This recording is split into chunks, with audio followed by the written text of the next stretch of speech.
ನಾಲತವಾಡ ಸಮೀಪದ ಕೃಷ್ಣಾ ನದಿಯ ದಂಡೆಯ ಅಯ್ಯನಗುಡಿ ಗ್ರಾಮದ ಹತ್ತಿರದಲ್ಲಿ ಶ್ರಾವಣ ಮಾಸದಲ್ಲಿ ಜರುಗುವ ತೆಪ್ಪೋತ್ಸವವು ಅತಿ ವಿಜೃಂಭಣೆಯಿಂದ ಜರುಗಿತು.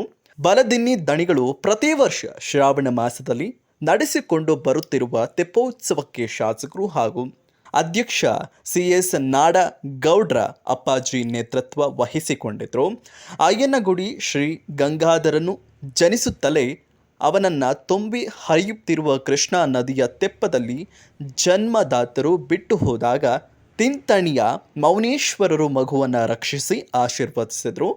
ಮಹಾಸಾತ್ವಿಕ ಶರಣರಾದ ಗಂಗಾಧರರು ತುಂಬಿದ ನದಿಯನ್ನು ದಾಟಲು ಹರಿಗೋಲು ಇಲ್ಲದೆಯೇ ತಮ್ಮ ಕಂಬಳಿಯನ್ನು ಹಾಸಿ ನದಿ ದಾಟಿದ್ರು ಎಂಬ ಪವಾಡಗಳ ಹಿನ್ನೆಲೆಯಲ್ಲಿ ಈ ತೆಪ್ಪೋತ್ಸವ ಆಚರಿಸಲಾಗುತ್ತದೆ ಎಂದು ಶಾಸಕ ಅಪ್ಪಾಜಿ ನಾಡಗೌಡ್ರು ಹೇಳಿದರು. ಹೂಬಳ್ಳಿ, ಅಂಬರಿ ಗಿಡಗಳು, ವಿವಿಧ ಪುಷ್ಪಗಳಿಂದ ಅಲಂಕೃತಗೊಂಡ ತೆಪ್ಪಕ್ಕೆ ನಾಲತವಾಡದ ವಿಶ್ವಕರ್ಮ ಸಮಾಜದ ಸಂಗಣ್ಣ ಪತ್ತಾರ ಇವರ ನೇತೃತ್ವದಲ್ಲಿ ಪೂಜಾ ಕೈಂಕರ್ಯ ನೆರವೇರಿಸಿದರು. ತೆಪ್ಪದಲ್ಲಿ ಪೂಜಾ ಸಾಮಗ್ರಿಗಳು, ಮಂಗಳಕರ ವಸ್ತುಗಳು, ಪ್ರಸಾದ, ಹುಗ್ಗಿ ಪಾಯಸ, ಬೃಹತ್ತಾದ ದೀಪ ಸೇರಿದಂತೆ ಹೂಗಳನ್ನು ಒಳಗೊಂಡ ತೆಪ್ಪವನ್ನು ಕೃಷ್ಣಾ ನದಿಗೆ ಬಿಡುತ್ತಲೇ ಭಕ್ತಾದಿಗಳು ಜಯ ಘೋಷಣೆ ಕೂಗಿದರು.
चलो